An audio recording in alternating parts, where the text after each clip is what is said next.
Coming up on HowIGMT, 6-month delays abound for GigaFactory Berlin, another round of price increases for the Model 3 and Model Y, and Project Bobcat sets up roots in Austin, Texas.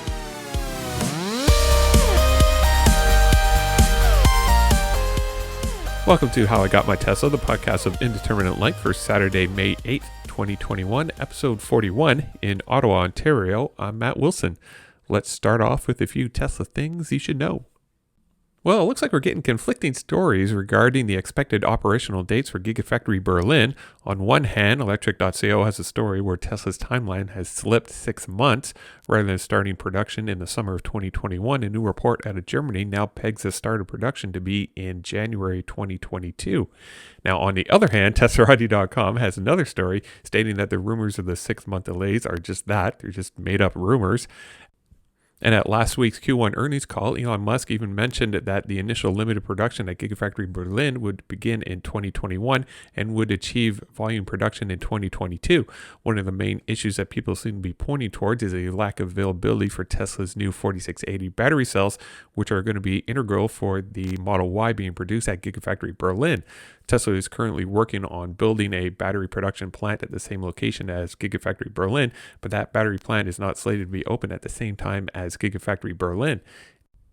Now, this was always planned to be the case. When GigaFactory Berlin opens up, the first runs of the Model Ys were planned to have the 4680 battery cells that were either produced at Fremont or at GigaFactory Nevada. There seems to be a lot of fear, uncertainty, and doubt going around regarding GigaFactory Berlin, but there's basically no denying the fact that Tesla is wrapping up construction as quickly as possible, but perhaps that's just not fast enough to meet the demand for the Model Y. It seems that every time someone trips at GigaFactory Berlin, skeptics are immediately saying, wait, no, there's going to be a 6-month delay because someone tripped over something on site.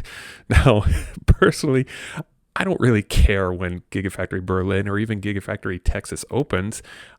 They will open at some point, and when they do, we're going to see a huge increase in production for Tesla when those facilities actually open up. So why are people getting so bent out of shape saying that it's all doom and gloom because of a possible 6-month delay?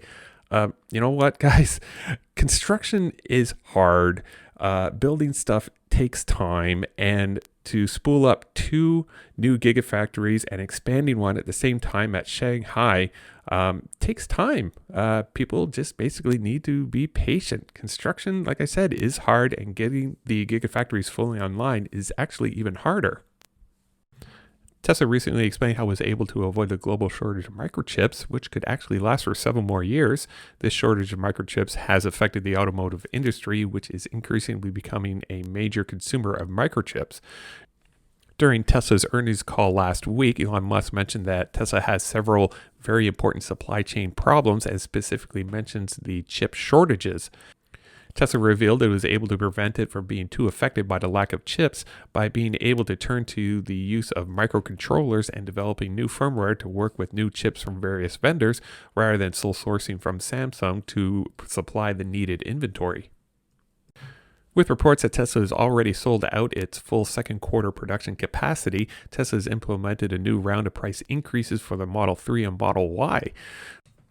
The latest round of price adjustment adds $500 to the cost of the Model 3 Standard Range Plus and Long Range variant, and the Model Y Long Range also received the same $500 price increase.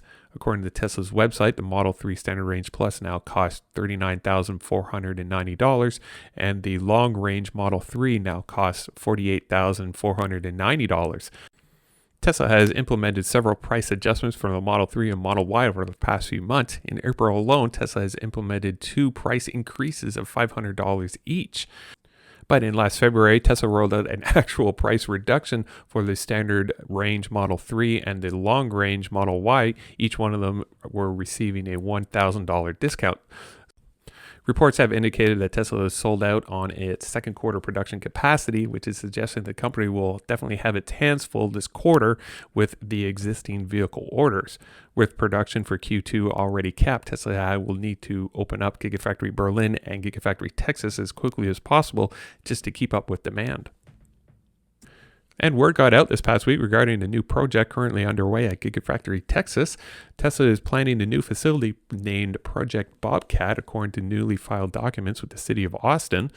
These documents indicate that Tesla plans another facility on its land in eastern Travis County. Now, there aren't too many details of what the facility will be used for, but based on the proposed location, I kind of suspect that Project Bobcat is the proposed battery cathode and lithium hydroxide processing facility that many of us have been talking about for the past few weeks. And while we're talking about GigaFactory Texas, we might as well take a swing by there and see what has been transpiring over the last week. And thanks again to Joe Tegtmeyer and Jeff Roberts for the daily drone footage. Structural steel construction is almost complete in the 4680 battery cell production area, and it is also proceeding in the southwest corner of the megapad area. Precast concrete wall panels are now being installed on all sides of the Gigafactory, and site preparation for the Starlink production facility along the west side of Interstate 130 is proceeding, along with preparations for a new road under the highway that will actually connect the two construction sites. New clearing and leveling operations are now underway at several locations with the 2,400 acres of land that Tesla now owns, and some new geopier work has now moved to the proposed battery cathode and lithium hydroxide processing facility located immediately to the east of the main megapad area. Well, that should pretty much do it for an unusually short episode 41.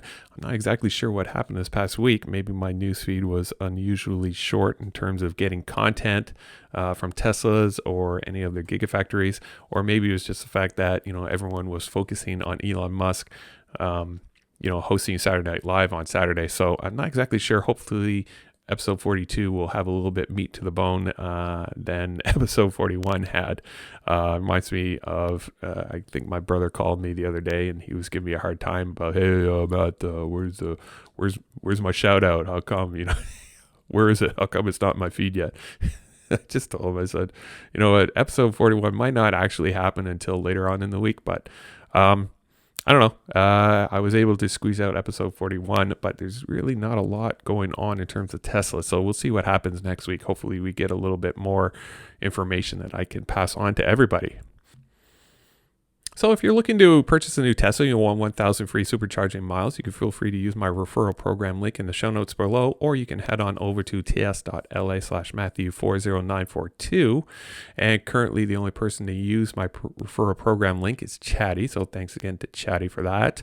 Hashtag for this episode, let's try hashtag Project Bobcat, and the overall hashtag for this podcast is hashtag HIGMT. And if you have any feedback for me, you can throw me an email at HowIGotMyTesla@gmail.com. And I do need to shout out my patrons who support me at the V3 supercharging level, so thanks again to my brother Nick for your continued support. As always, you can watch my progress towards a Tesla of some sort by visiting HowIGotMyTesla.com, and you can also follow me on Twitter and Instagram by simply searching for HowIGotMyTesla. So thank you for listening. This podcast is produced by Matt Wilson and hosted by Squarespace. Music for this episode is Cascade by Cubby.